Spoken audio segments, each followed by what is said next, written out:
बाबा, आप आज गर्मा गर्म पानी पूरी बनाकर तैयार रखना। आज मेरे साथ सौम्या भी आएगी शाम को आपके हाथ की पानी पूरी खाने। हाँ हाँ लाडो, आज तुम दोनों सहेलियां कॉलेज से लौटते वक्त मेरे ठेले में आना। मैं तुम दोनों के लिए गर्मा गर्म पानी पूरी बनाकर खिलाऊंगा। हाँ मेरे प्यारे बाबा। रीना खुशी खुशी बस पकड़कर कॉलेज चली गई। कॉलेज में सौम्या को भी उसने ये बात बताई तो वो भी बड़ी खुश हुई। हाय, हरिया काका के हाथ की गर्मा गर्म पानी पूरी तो मुझे भी बहुत पसंद है। गर्मा गर्म पानी वो तो मैं भी खाऊंगी, वो तो मुझे भी बड़ी पसंद है। मैं भी चलूंगी खाने। ठीक है, फिर तुम दोनों चलना। शाम को रीना अपनी दोनों सहेलियों के साथ अपने बाबा के ठेले पर आ जाती है। हरिया बीच बाजार में गर्मा गर्म पानी पूरी बनाकर बेचता था। इस तरह की पानी पूरी शहर में कोई नहीं बेचता था, इसलिए कुछ अलग नाम सुनकर सभी उसके ठेले पर पानी पूरी खाने जरूर आते। धीरे धीरे रीना भी अपने बाबा से गर्मा गर्म पानी पूरी बनाना सीख गई। ऐसे ही समय बीतता जाता है। कॉलेज की पढ़ाई खत्म करने के बाद दोनों अमीर सहेलियां पढ़ाई करने के लिए बैंगलोर चली जाती हैं और इधर अब रीना के बाबा की तबीयत ठीक नहीं रहती, जिस कारण अब वो ये अपने बाबा का काम संभाल लेती है। वो सारा दिन ठेला यहाँ से वहाँ लेकर पानी पूरी बेचती और गर्मा गर्म पानी पूरी ठेले पर बनाकर आने वाले ग्राहकों को खाने को देती। गर्मा गर्म पानी पूरी खाओ, गर्मा गर्म पानी पूरी एक बार खाओगे बार बार आओगे। आइए आइए, गर्मा गर्म पानी पूरी। कुछ साल और बीत गए और अब निधि और सौम्या की शादी दो सगे भाइयों से हो गई। उनके पति भी अमीर घर से ही थे। वो दोनों उन दोनों का खूब ख्याल रखते। इधर रीना को अपनी दोनों सहेलियों की याद तो आती, लेकिन उसके पास उन दोनों का फोन नंबर भी नहीं था कि वो उनसे कांटेक्ट कर सके। कुछ समय बाद रीना भी अपने बाबा के इलाज के लिए दिल्ली आ जाती है। अब वो वहीं एक झोपड़ी में रहकर अपने माँ बाबा दोनों का ख्याल रखती, साथ ही अपनी गर्मा गर्म पानी पूरी का ठेला लगाती। इधर निधि और सौम्या के पतियों का ट्रांसफर भी दिल्ली हो जाता है। फिर एक रोज, सौम्या चलो, आज मैं तुम सबको पानी पूरी खिलाने ले चलता हूँ। तुम सबको तो पता ही है दिल्ली खाने पीने के लिए कितनी मशहूर है। हाँ हाँ, फिर तो सभी चलते हैं, बड़ा मजा आएगा। वो सभी सुखीराम पानी पूरी वाले की पानी पूरी खाने खान मार्केट चले जाते हैं, जिसे खाकर सौम्या कहती है, मुझे तो यहाँ की पानी पूरी बिल्कुल पसंद नहीं आई। हाँ सौम्या, और खाकर तो देखो। सौम्या बिल्कुल ठीक कह रही है, वो स्वाद नहीं है इसमें, हमें नहीं खानी और पानी पूरी। पानी पूरी तो हरिया काका और हमारी दोस्त रीना बनाती है, लेकिन पता नहीं अब वो कहाँ है। कमाल है, इतनी बढ़िया तो है। खैर, मैं तो एक प्लेट और खाऊंगी। ऐसे ही समय बीतता है। फिर एक रोज, यार निधि पता नहीं अपनी दोस्त रीना कहाँ होगी, कैसी होगी। कॉलेज छोड़ने के बाद उससे कभी मिलना ही नहीं हुआ। हाँ यार, मुझे भी उसकी बड़ी याद आती है। एक बार जब कानपुर गई थी अपनी कजिन की शादी में तो उसके घर भी गई थी, लेकिन वहां ताला लगा हुआ था। काश वो हमें फिर मिल जाए। ऐसे ही समय बीता। एक रोज सौम्या का पति अंकित, सौम्या कल मेरे ऑफिस के एक क्लाइंट की शादी है, तुम सबको भी वहां चलना है। हाँ, इसीलिए तुम दोनों भी रेडी हो जाना। और माँ और प्रीति भी साथ चलेगी।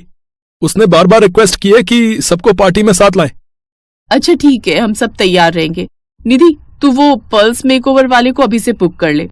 ठीक है, मैं आज ही फोन कर देती हूँ। फिर अगले दिन वो सभी शादी में तैयार होकर चले जाते हैं। वो एक काफी बड़ी पार्टी थी जिसमें तरह तरह के स्टॉल लगे हुए थे। वो दोनों एक तरफ खड़ी थी, तभी उनकी ननद प्रीति आती है। निधि भाभी, सौम्या भाभी, आप यहाँ के गोलगप्पे खाकर तो देखो। कसम से आज तक इतने अच्छे गोलगप्पे आपने नहीं खाए होंगे। अरे नहीं प्रीति, हमें नहीं खाने। वो सच कह रही है बहू, तूने यहाँ के गोलगप्पे खाए ना तो तू अपनी उस दोस्त के गोलगप्पे भी भूल जाएगी जिसकी तुम दोनों तारीफ करती फिरती हो। निधि और सौम्या दोनों उस पानीपुरी के स्टॉल पर जाती हैं जहाँ वो खाती हैं गर्मा गर्म पानीपुरी। अरे ये गर्मा गर्म पानीपुरी, इनका स्वाद तो बिल्कुल ऐसा है जैसे अपनी रीना के बाबा बनाते थे और रीना भी। अरे भैया, ये गोलगप्पे किसने बनाए? बहन जी, ये तो अंदर एक मैडम बनाती जा रही है और इस स्टॉल पर हम बेच रहे हैं। ये तो वही गोलगप्पे। जल्दी चल सौम्या। वो दोनों अंदर जाती हैं जहाँ रीना गर्मा गर्म गोलगप्पे बना रही थी। सौम्या और निधि को वो देखती है तो बड़ी खुश होती है। सौम्या, निधि, तुम दोनों यहाँ, तुम दोनों की शादी हो गई, कितनी अच्छी लग रही हो तुम दोनों।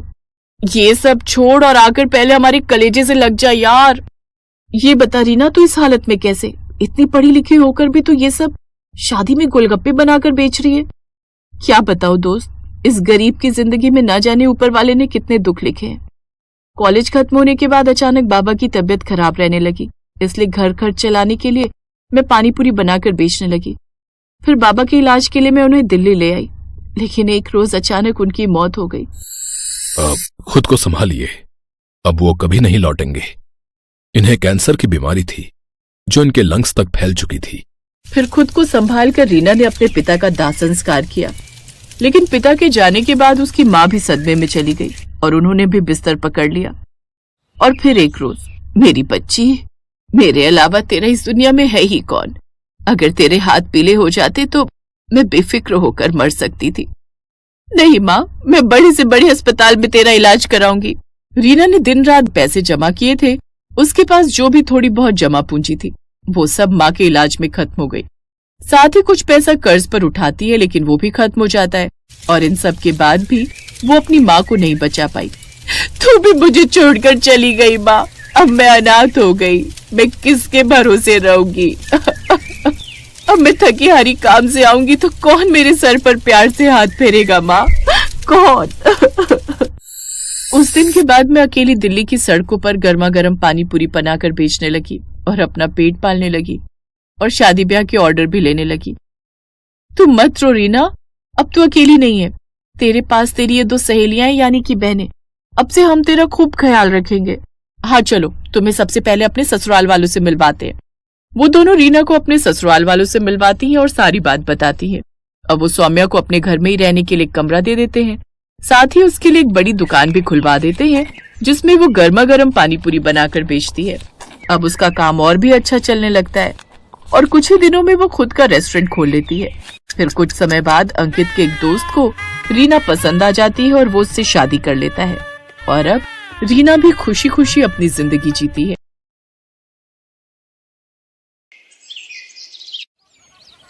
अरे भाई, कैसे दिए गोलगप्पे? 50 रुपए की प्लेट है। और एक प्लेट में कितने गोलगप्पे? 6 गोलगप्पे होंगे। और कितने? अरे बाप रे बाप, 50 के 6 गोलगप्पे, इतने महंगे? तभी सोचो तुम्हारी दुकान में भीड़ क्यों नहीं है।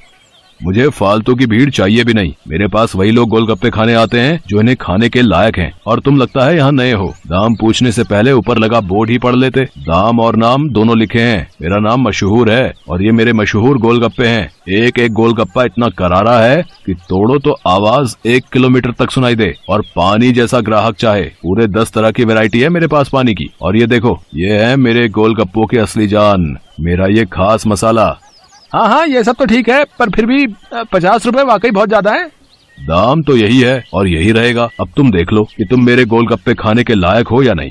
अरे ये क्या बात हुई? तुम ऐसे बात करते हो अपने ग्राहक से? नहीं, ग्राहक से तो नहीं, पर जो फालतू मेरा वक्त बर्बाद करे उससे मैं ऐसे ही पेश आता हूँ। चलो अब आगे बढ़ो और कोई सस्ता गोलगप्पे का ठेला ढूंढो। मशहूर ऐसा ही था। ये बात तो 100% सच थी कि वो गोलगप्पे बहुत ही अच्छे बनाता था, लेकिन इस बात पर उसे घमंड भी बहुत था। मशहूर का मानना था कि उसके पास हुनर और किस्मत दोनों का साथ है, इसीलिए उसे पूरा यकीन था कि उसका काम कभी मंदा पड़ ही नहीं सकता, और वास्तव में ऐसा हो भी रहा था। मशहूर के पास भले ही ग्राहक कम थे, लेकिन उनसे ही वो अच्छा खासा मुनाफा कमा लेता था। फिर कुछ दिनों के बाद, हाँ भाई, लाओ जरा गोलगप्पे तो लगाना। अरे तुम फिर से आ गए? रेट कम नहीं होंगे, पहले ही बता रहा हूँ। हाँ हाँ, मैं तुमसे कम करने को कह भी नहीं रहा हूँ। ऐसा करो, सिर्फ मुझे नहीं, इन सबको भी गोलगप्पे खिलाओ और इन सबके पैसे मैं दूंगा। है, पगला गए हो क्या? अब ऐसा करो, पहले पैसे रखो मेरे सामने, फिर बात करना। तुम भी ना बड़े शक्की हो। ये लो, ये रखे तुम्हारे पैसे। इतना कहकर सूरज ने पूरे 2000 रुपए मशहूर के सामने रख दिए। सूरज अपने साथ जिन लोगों को लेकर आया था वो देखने में ही गरीब लग रहे थे। मशहूर ने सभी को गोलगप्पे खिलाए, जिसके पैसे सूरज नहीं दिए। फिर सबके जाने के बाद, क्या बात है भाई, कोई लॉटरी वॉटरी लग गई है क्या? अभी तो नहीं लगी, पर जल्दी लगने वाली है। क्या मतलब? तुम्हें कैसे पता कि लॉटरी लगने वाली है तुम्हारी? क्योंकि निरंजन बाबा ने मुझसे ऐसा कहा है। वो बहुत ही बड़े सिद्ध बाबा है। उन्होंने मुझसे कहा है कि मैं जितने लोगों का पेट भरूंगा, वो भी बिना उनसे कुछ लिए, मेरी लॉटरी लगने के उतने ही चांसेस बढ़ जाएंगे। तुम भी निरे उल्लू हो भाई, हैं? बाबा जी ने तुम्हें गरीबों को खाना खिलाकर कुछ भला काम करने को कहा होगा। जितने पैसे तुमने मेरे गोलगप्पे खिलाने में खर्च किए, उतने में तो तुम पूरा भंडारा कर सकते थे। मैं जानता हूँ, पर मुझे इन लोगों को कुछ ऐसा खिलाना था जो इनके बस के बाहर हो। खाना तो कोई ना कोई इन्हें खिलाई देता होगा, पर तुम्हारे गोलगप्पे वो इनके नसीब में कहाँ से आते? और बाबा जी ने मुझसे यही तो कहा था कि जाकर किसी का नसीब बदलो, तो मैंने बदल दिया। अब देखना, मेरी लॉटरी जरूर लग जाएगी। मशहूर और सूरज बात कर ही रहे थे कि तभी सूरज का फोन बजने लगा। हेलो, हाँ भाई, क्या तू सच बोल रहा है? सच में? वाह वाह वाह भाई, मजा आ गया भाई, मजा आ गया। तू वहीं रुक, मैं बस वहीं आ रहा हूँ मैं। अरे अरे क्या हो गया, कहाँ भागे जा रहे हो? मेरी लॉटरी लग गई भाई, वो भी पूरे 10 लाख की। शुक्रिया भाई, शुक्रिया यार, बहुत शुक्रिया यार, सच में तुम्हारे गोलगप्पों की वजह से ये सब हो पाया। अच्छा अब मैं चलता हूँ, मैं फिर आऊंगा और अगली बार और ज्यादा लोगों को लेकर आऊंगा, तुम तैयार है ना? इतना कहकर सूरज वहाँ से चला गया, लेकिन मशहूर को सोचने पर मजबूर कर गया। मेरे गोलगप्पे ऐसा भी कर सकते हैं, मुझे तो पता ही नहीं था। अगर मुफ्त में मेरे गोलगप्पे खिलाकर इस लड़के की किस्मत खुल सकती है तो फिर मेरी क्यों नहीं? हाँ, अब से मैं भी लोगों के नसीब बदलूंगा। अब वो नहीं, बल्कि मैं खुद अपने गोलगप्पे लोगों को फ्री में खिलाऊंगा। अगले दिन मशहूर ने सबसे पहले अपने लिए एक लॉटरी का टिकट खरीदा और फिर उसके हाव भाव बिल्कुल ही बदल गए। साथ ही उसकी दुकान का बोर्ड भी अब गोलगप्पों की कीमत की जगह पर लिखा था बिल्कुल फ्री। मतलब वो सच में अब लोगों को मुफ्त में गोलगप्पे खिला रहा था। साहब, कभी सपने में भी नहीं सोचा था कि आपकी दुकान में खड़े होकर गोलगप्पे खा सकूंगा। भगवान आपका भला करे, आपकी खूब तरक्की हो, आप जो चाहो वो सब आपको मिले, मैं भगवान से यही प्रार्थना करूंगा। मशहूर को पहली बार किसी ने ऐसा कुछ कहा था। मशहूर को बहुत अच्छा लगा, लेकिन अब भी मशहूर के दिमाग में उसका खुद का फायदा पहले था। उस दिन अपने बनाए हुए सारे गोलगप्पे मुफ्त में खिलाने के बाद वो फौरन लॉटरी ऑफिस पहुंचा। मशहूर चंद, हाँ मुबारक हो, आपको इनाम मिला है पूरे 10,000 का। क्या सिर्फ 10,000? और पहला इनाम तो 10 लाख का था। हाँ तो वो पहला इनाम भी तो है। आपकी किस्मत इतनी भी अच्छी नहीं है, शुक्र मनाइए कि 10,000 तो मिले। मशहूर इनाम के 10,000 लेकर अपने घर वापस आ गया। वो उदास था और नाराज भी। क्या हुआ जी, लॉटरी लगी क्या? लगी भी और नहीं भी, ये देखो 10,000 मिले हैं। अरे वाह, तो फिर आप उदास क्यों? आपको तो खुश होना चाहिए ना। अरे पर 10,000 से क्या होता है, इतने में तो 4-5 दिनों में अपनी दुकान से ही कमा लेता हूँ। उस लड़के को तो पहला इनाम मिला था, वो भी पूरे 10 लाख का, और उसने तो इतने कम गोलगप्पे खिलाए थे। मैंने तो अपने सारे गोलगप्पे मुफ्त में खिला दिए, फिर भी मुझे क्या मिला और उसे क्या मिला? ओफो, ये सब क्यों सोच रहे हो आप? आपने जितने भी गोलगप्पे मुफ्त में खिलाए उनकी लागत तो निकल गई ना, बोलो। हाँ, उससे तो ज्यादा ही हैं ये पैसे। तो फिर आपको नुकसान थोड़े ही हुआ है जो ऐसे मुंह लटका कर बैठे हो। 4-5 दिनों में जितना कमा पाते वो एक ही दिन में मिल गया, ये कम है क्या? मशहूर को अपनी पत्नी मोहिनी की बात ठीक लगी और उसने अपना इरादा और पक्का कर लिया। उसने आगे भी लोगों को फ्री गोलगप्पे खिलाना जारी रखा और हर रोज लॉटरी का टिकट खरीदना भी, कभी कम तो कभी ज्यादा, लेकिन हर रोज मशहूर का कुछ न कुछ इनाम जरूर निकलता था, जिससे मशहूर का हौसला और भी मजबूत होने लगा। इसके साथ ही मशहूर को अब ये सब करने में बहुत खुशी भी मिल रही थी। हर रोज लोगों के मुस्कुराते चेहरे उसकी दुकान से लौटते थे। उसके गोलगप्पे न जाने कितने मायूस चेहरों की मुस्कान बन रहे थे। फिर एक दिन, अरे मशहूर भाई, ये क्या है? ये कमाल कब से हो गया?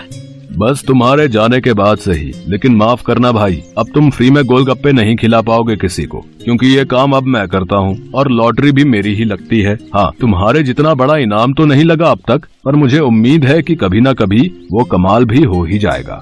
मशहूर की बात सुनकर सूरज मुस्कुरा दिया और उसने अपनी जेब से अपना विजिटिंग कार्ड निकालकर मशहूर को दिया और उससे बोला, कोई बात नहीं, ये मेरा कार्ड रख लो। अब लॉटरी का टिकट जब भी खरीदना हो तो बस मुझे फोन कर देना, ऑफिस तक आने की जरूरत नहीं पड़ेगी।